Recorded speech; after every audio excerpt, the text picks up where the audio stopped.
됐나요? 이제는 화면이 보이는데. 아, 네. 발표 시작해 주시면 고맙겠습니다. 제가 일단 해당 논문 노션에 정리를 했는데 이 내용 채팅창으로 지금 공유 드렸으니까 혹시 보시고 싶으신 분들은 웹사이트로 보실 수 있으시고요. 그다음에 제가 딥워크라는 모델에 대해서 소개를 드리려고 합니다. 이거를 간단히 먼저 말씀을 드리면 컨트라스티브 러닝을 하는데 컨트라스티브 러닝을 할 때 데이터 어그멘테이션이 굉장히 중요하고 그 데이터 어그멘테이션을 더 잘 수행하기 위해서 디퓨전 모델을 활용했다라고 생각을 하시면 될 것 같습니다. 뭐 구글에서 딥워크를 검색을 하면은 디퍼런셜 뭐 어쩌고 저쩌고 하면서 겐 기반으로 어그멘테이션 한 내용도 이제 동일한 이름으로 나와 있는데 해당 논문은 디퓨전 모델로 진행을 한 논문이고 정확하게는 디퓨전 모델 중에 DDPM을 써서 연구한 내용이다라고 생각을 하시면 될 것 같습니다. 먼저 제 앞선 부분에서 컨트라스티브 러닝이 굉장히 중요한데 컨트라스티브 러닝의 핵심이 적절한 데이터 어그멘테이션 방법을 설계하는 것이다라고 이야기를 하고 있습니다. 데이터 어그멘테이션은 핸드 디자인된 방법과 모델 베이스 방법이 있는데 핸드 디자인 방법은 사람이 데이터 특징을 이해해야 돼서 특히 이제 DNA 같은 경우에는 이제 작은 그런 변화도 어떤 돌연변이를 일으킨다거나 굉장히 큰 변화로 이어질 수 있기 때문에 높은 전문성이 필요하고 따라서 이제 비용도 굉장히 많이 들겠죠. 그리고 모델 베이스 방법 같은 경우에는 대부분 VA 겐 디퓨전 모델을 기반으로 이루어졌는데 잘 보시면 대부분이 생성 모델이라는 걸 알 수 있습니다. 그런데 이 생성 모델들은 지도학습 기반이거나 많은 외부 데이터를 필요로 해서 이 또한 쉽지 않다라는 이야기로 이제 연구를 시작을 합니다. 그래서 이런 문제점들을 해결하기 위해서 딥워크라는 모델을 제안을 하는데 이 모델의 핵심은 두 가지입니다. 첫 번째는 이 세맨틱 인코더라고 하는 어떤 인풋 이미지에 대해서 그 의미를 추출하는 단계가 될 수 있고 두 번째는 디퓨전 제너레이터 즉 생성하는 부분으로 볼 수 있습니다. 그래서 이제 그 논문에 써 있는 워딩을 그대로 따라 쓰면은 이 딥버그 자체가 모든 벤치마크 방법과 비교해서 분류 및 클러스터링 작업에서 우수하다라고 했는데 뭐 사실 정확하게 표현하면은 딥버그를 통해서 어그멘티드 된 이미지를 써서 컨트라스티브 러닝을 했을 때 분류 및 클러스팅 작업이 더 우수했다라고 이해하는 게 조금 더 정확한 표현이지 않을까 생각을 합니다. 그래서 방법에 대해서 설명드리기 앞서서 먼저 컨트라스티브 러닝에 대해서 말씀을 드리면 컨트라스티브 러닝은 어, 이제 파지티브 페어를 강화하고 네거티브 거리를 확장시킨다라고 하는데 여기 이 논문에서는 로스가 이런 식으로 표기되어 있어서 처음에 조금 헷갈렸는데 사실 뭐 로그함수 성질에 따라서 다시 정리를 해보면 요 형태는 이제 소프트맥스의 형태다라는 걸 알 수 있습니다. 그래서 모든 데이터들 간의 유사도, 요 Q는 유사도 함수인데 유사도를 분모로 두고 그다음에 파지티브 페어, 플러스로 된 게 파지티브 페어인데 파지티브 페어를 분자로 놓고 이 포션을 계산을 하면은 이것들이 이제 로스가 된다라고 이해를 할 수 있습니다. 그래서 간단하게 좀 보면은 어, 어떤 인풋 이미지가 들어왔을 때 이거를 어그멘테이션을 이제 다른 방식으로 수행을 하면 이 둘은 어차피 고양이라는 같은 클래스이기 때문에 파지티브 샘플이 될 거고 얘네들을 어떤 인코더에 넣고 표현을 학습해서 이제 가까운 거리에 있게 위치시키는 것이 컨트라스티브 러닝의 기본적인 의미라고 이해를 할 수 있는데 중요한 의미는 여기서 결국에는 모델이 이미지가 뭔지 알지 못한다고 하더라도 다른 유형의 이미지를 구별할 수 있다라는 점입니다.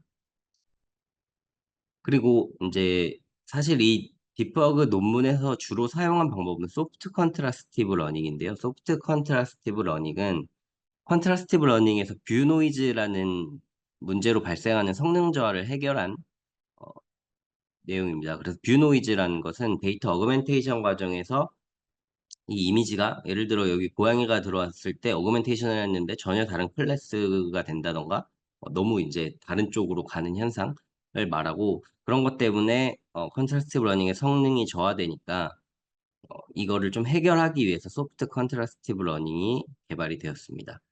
그래서 여기는 이제 이렇게 YC, YJ, ZC, ZJ 이렇게 표현이 되는데 Y는 고차원 임베딩을 말하고 Z는 저차원 임베딩을 말하고요. 그다음에 이 C는 중심이 되는 데이터, 그리고 J는 어떤 주변의 비교군이 되는 데이터를 뜻합니다. 그래서 이때 그 컨트라스티브 러닝이 레이블이 같을 때는 1, 다를 경우에는 0으로 표기를 하는데 이 부분을 소프트하게 조절하겠다. 0부터 1까지의 어떤 가중치를 더 소프트하게 조절하겠다라는 것이 핵심이고 이때 이제 이 PA, B를 어떤 이게 개수가 되는데 개수를 곱해주게 됩니다. 근데 여기 로스에서 잘 보면은 이 P 같은 경우에는 이 고차원 공간에만 곱해주게 됩니다. 그래서 이 고차원 공간의 특징이 뭐냐면은 고차원 임베딩은 이 네트워크의 중간 출력이 되는데 그러면은 더 풍부한 정보를 포함하게 되고요. 반면에 이 저차원 임베딩은 고차원 임베딩에서 추가적인 네트워크를 통해 출력을 하는데 조금 더 이제 계산 효율이나 더 효율적으로 학습을 가능하게 해줍니다. 그래서 이 소프트 컨트라스티브 러닝은 샘플을 파지티브, 네거티브로 단정짓지 않고 그 사이의 값을 가지게 해서 데이터를 미세하게 표현하게 해주는 기능을 하고요. 그다음에 뷰 노이즈에 덜 민감하고 작은 데이터셋에도 효과적으로 작동한다. 또한 고차원 공간에서 이제 데이터의 복잡한 관계를 포착할 수 있고 또 이거를 이제 효율적으로 저차원 공간에 매핑해서 계산 효율성과 일반화 능력을 유지하게 됩니다. 그러면은 이걸 바탕으로 이제 디프워그를 어떻게 수행하느냐를 살펴볼 건데요. 아까 서두에 말씀드렸지만 디프워그의 핵심 프레임워크는 이 세맨틱 인코더와 디퓨전 제너레이션이 됩니다. 이게 부분마다 표기가 조금씩 다른데 결국은 모델 자체에서는 A 스텝, B 스텝이라고 표현하고 A 스텝은 어떤 그 의미를 추출하는 과정, B 스텝은 새로운 이미지를 생성하는 과정이 되고 이것들이 무수히 반복이 돼서 어, 학습이 된다라고 생각을 하시면 될 것 같습니다. 이 과정이 그 expectation maximization 알고리즘과 굉장히 유사한데요. 어, 그래서 이제 세멘틱 모델링을 할 때는 이쪽이 스탑이 되고 제너레이티브 모델링을 할 때는 이쪽이 스탑이 되는 형태를 가지고 있습니다. 그래서 이 그림으로 조금 말씀을 드리면은 일단은 첫 번째로 이제 중심 데이터 XC라는 것이 들어오겠죠. 근데 여기가 디퓨전 모델을 표현한 부분인데 여기가 일단 없다고 생각을 하면은 이 XC와 그 주변 데이터 XJ가 인코더로 들어가서 소프트 컨트라스티브 러닝이 학습이 됩니다. 그냥 소프트 컨트라스티브 러닝의 학습 결과가 다시 이제 인코더로 들어오고요. 그러면은 여기서 이제 그 결과물과 여긴 DDPM이 들어가니까 DDPM은 타임 스텝과 델타 여기서는 DDPM의 노이즈를 델타라고 표기를 했는데 DDPM의 노이즈는 표준 정규 분포를 따르기 때문에 이 델타와 함께 DDPM을 통과하면은 새로운 샘플 데이터 XJ가 생성이 되게 됩니다. 그래서 이것들이 무수히 많이 반복되면은 최종적으로 X 플러스 즉 처음 인풋 값과 유사한 새로운 파지티브 샘플이 생성되는 과정을 포함하고 있습니다.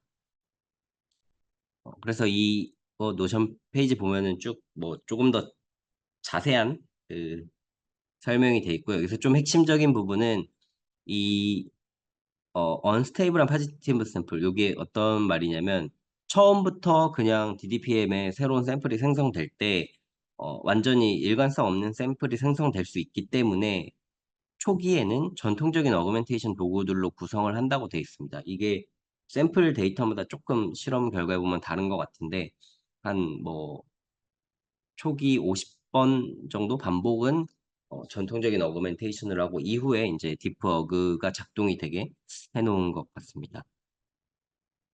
그래서 이때 또 이제 하이퍼 파라미터 람다라는 것이 나오는데 이 람다가 디퓨전 이 생성기에 적용되는 개수인데 이때 람다가 0이면 생성된 데이터를 사용하지 않고 1이면 생성된 데이터만 사용하는 어, 식으로 이 하이퍼 파라미터가 있고 이 부분에 대해서는 조금 이따가 더 자세히 설명을 해드리도록 하겠습니다.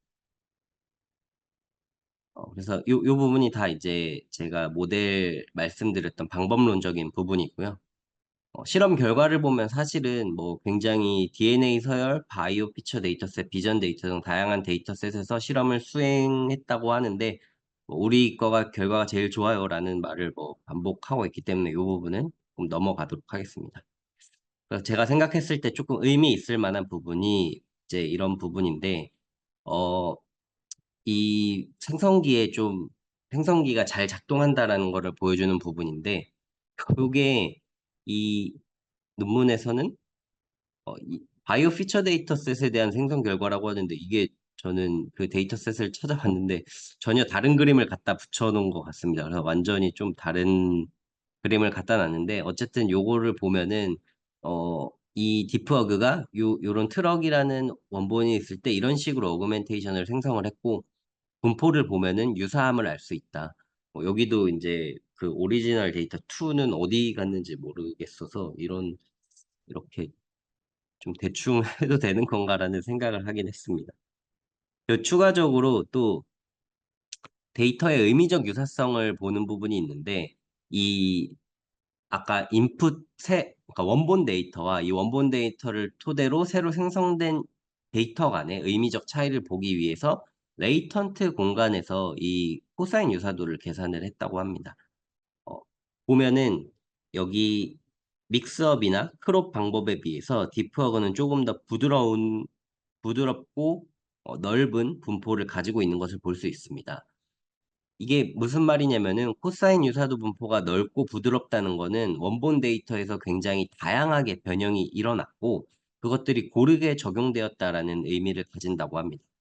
믹스업 같은 경우에는 이 두 데이터 포인트를 섞는 거기 때문에 이런 좀 분포가 좀 좁아 보이는 현상이 발생을 하는 것 같고, 크로핑 같은 경우에는 일부만 사용해서 좀 불규칙하게 나타날 수 있어서 이런 부분도 이제 굉장히 높게 나타난다면은 이거는 좀 유사성이 낮은 거기 때문에 원본의 의미를 잃을 수도 있지 않을까 하는 부분이라, 요런 코멘트는 어, 연구에서 나온 코멘트는 아니고 그냥 제가 생각할 때 이렇기 때문에 이런 결과가 나온 게 아닌가라고 생각을 한 부분입니다.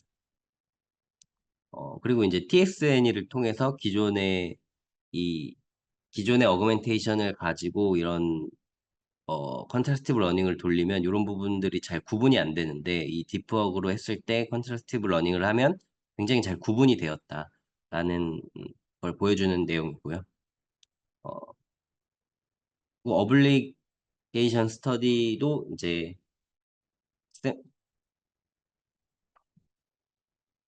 이 디프워크를 썼을 때 정말 어떤 이 그 슈퍼바이즈드 조건하고 유사할 정도로, 굉장히 이건 언슈퍼바이즈드한 방법인데 슈퍼바이즈드 조건과 유사할 정도로 좋은 성능을 보인다라는 장점을 이야기를 하고 있습니다. 또 추가로 어 이제 결국 추가적으로 이 디퓨전 플러스 소프트 컨트라스티브 러닝을 하고, 이 아까 세멘틱 인코더와 제너레이터를 계속적으로 반복해서 트레이닝 하는 것이 다른 전략들에 비해서 훨씬 더 최상의 전략이다라는 결과를 보여주는 부분입니다.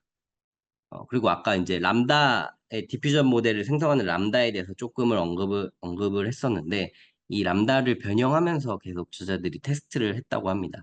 그 결과 이제 0.1에서 0.15 정도 람다, 즉 어떤 디퓨전 모델이 조금 약하게 작동한다라고 봐야 될 것 같은데, 아까 0이 기존의 방법이고 1이 이제 굉장히 많은 새로운 생성 데이터를 넣은 거기 때문에 이거를 조금 넣었을 때 성능 향상이 가장 크다라고 볼 수 있을 것 같습니다. 그리고 마지막으로는 이제 결과적으로는, 그래서 디프워그는 어떤 추가적인 레이블에 의존하지 않기 때문에 굉장히 강력한 어그멘테이션 도구가 될 수 있고, 또 여러 데이터셋에서 이 결과로 이제 컨트라스티브 러닝 했을 때 분류 및 클러스터링 정확도가 향상되었다라는 이야기를 하고 있습니다. 네, 제가 여기까지 이 논문 리뷰를 마치겠습니다. 네, 저 질문 하나만 해도 될까요? 네네. 네, 저 정말 재밌게 들었고요. 그냥 단순하게 궁금한 사항인데, 사실 컨트라스티브 러닝을 위해서 이제 어그멘테이션을 어떻게 할까에 대해서 그걸 좀 제안한 논문 같아요. 근데 네. 이제 그걸 디퓨전 기반으로 해서 계속 증강을 하고 있는데, 그 특히 디퓨전이나 뭐 DDPM 같은 친구들은 뭔가 그 이미지를 생성할 때 시간이 굉장히 오래 걸렸던 것 같거든요. 그래서 네. 그러한 측면에서 뭔가 컨트라스티브 러닝을 할 때는 어규멘테이션이 물론 중요하긴 하지만 굉장히 좀 빨리빨리 연산되어야 되는 부분인데 뭔가 제가 생각했을 때는 이런 디퓨전 기반으로 하면 시간이 좀 오래 걸릴 것 같아서 이런 측면이 좀 괜찮을지 궁금합니다. 여기 논문에서 그 내용을 전혀 언급하지 않고 있는데요. 근데 뭐 제가 생각할 때 당연히 굉장히 오래 걸릴 것 같고 그렇기 때문에 특별히 그 연구에서 언급을 하진 않았습니다. 근데 아마 뭐 굉장히 오래 걸리겠죠. 아, 알겠습니다. 아, 그러면 혹시 그 발표자분께서 생각하실 때 이게 실제적으로 학습이 가능할까요? 뭔가 저는 학습조차도 너무 오래 걸릴 것 같다는 생각이 들었는데 어떻게 생각하시는지 의견이 그냥 궁금합니다. 이 모델을 보면은 사실 이 이터레이션 한다는 게 기존의 DDPM보다도 더 크게 시간적인 로스가 걸릴 거라고 생각이 되거든요. 제가 이걸 직접 돌려보진 않았지만. 그래서 기존 DDPM도 오래 걸리지만 이것보다도 이 모델은 더 오래 걸릴 것 같고, 결국에는 뭔가 더 효율적으로 쓰기 위해서는 뭐 스테이블 디퓨전을 쓴다던가 좀 그런 식으로 이 제너레이터를 변형해야 되지 않을까라고 개인 좀 생각이 듭니다. 아, 네, 감사합니다. 혹시 그 아까 크롭이랑 디퍼그 비교한 것처럼 뭐 랜덤 어그멘테이션이나 오토 어그멘테이션 그런 거랑 비교한 실험 결과도 있을까요? 요렇게밖에 없어가지고, 네, 아, 다른 내용은 없습니다. 네, 알겠습니다. 저 혹시 그 소프트 컨스트럭티브 러닝 쓴 거가 그 디퓨전 기반에서는 SCL 쓴 게 이 논문이 처음인가요, 혹시? 요즘 시계열이나 이런 데서도 소프트 컨트라스티브 러닝 쓰고 있는 논문들을 봤어가지고 디퓨전에서는 이게 처음인가 혹시 해서. 제가 이 관련 연구를 굉장히 많이 리서치한 건 아니라서 다른 게 있을지 없을지는 정확하게 모르겠습니다. 아, 네, 알겠습니다. 혹시 추가적인 질문 있으신가요? 그러면 없는 것으로 알고 이제 다음 발표 진행하도록 하겠습니다.